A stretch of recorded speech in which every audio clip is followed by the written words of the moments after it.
जबार पी जो नालो अब्दुल रज़ाक वेठल ॻोठ मोहम्मद अबड़ा मुंहिंजी जगह पंहिंजी हुई जेके कल बयान मनोहर हिते ॾेई वियो आहे त उहो कूड़ो बयान ॾेई वियो आहे। जेको स्टाम्प पेपर हुन ॾेखारियो आहे उन मुंहिंजे भाउ खे ख़रीद कयो आहे उहो स्टाम्प पेपर ॾेखारियो। जेको यूनुस खां वरिती जॻह जंहिंजो मसइलो आहे हू स्टाम्प पेपर तव्हांखे ॾेखारियो बि कोन, बयानु ग़लति करे वियो त मूं हिनजे भाउ खां वरिती आहे ऐं भाउ हुनजी DPC भरी पई 8 फुट, उन ते मूं झलियो कोन हुनखे।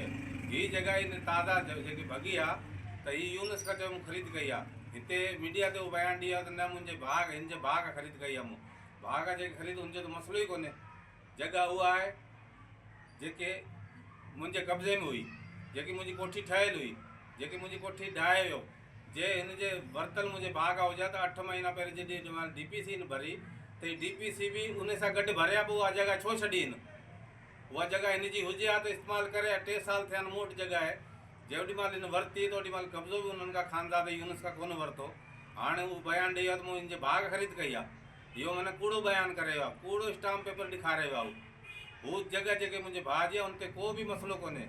हुनजी 8 फुट माना DPC भरी पई आहे, हुन ते को मसइलो कोन्हे। हीअ जेके मुंहिंजी कोठी कराई अलॻि कहाणी आहे, ॿिए यूनुस खां वरिती आहे। मूं NC कटराई आहे थाणे में कल्ह 4 बजे, अञा ताणी पुलिस सरज़मीन ते न वई आहे, न को एक्शन थियो आहे। सुबुह जो बि हाणे हिन जॻह ते चुरपुर कई आहे, हुते ढिंगर रखनि पिया। हाणे हुन में ढिंगर भरंदा या कब्ज़ो कंदा।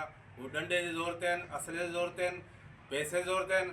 जेको फ़ानी बयानु ॾेई वियो आहे त वॾो ही ईमानदार आहे, हीअ कंहिंजी फुट बि जॻह नथो रखे त मुंहिंजी 15-20 फुट ते छो थो करे? ही फछरी चए थो 50 फुट माण्हुनि खे हूअं ई ॾेई छॾींदो आहे। जॾहिं एतिरो सखी आहे त मुंहिंजी 15-20 फुट ते छो थो रगड़ो करे?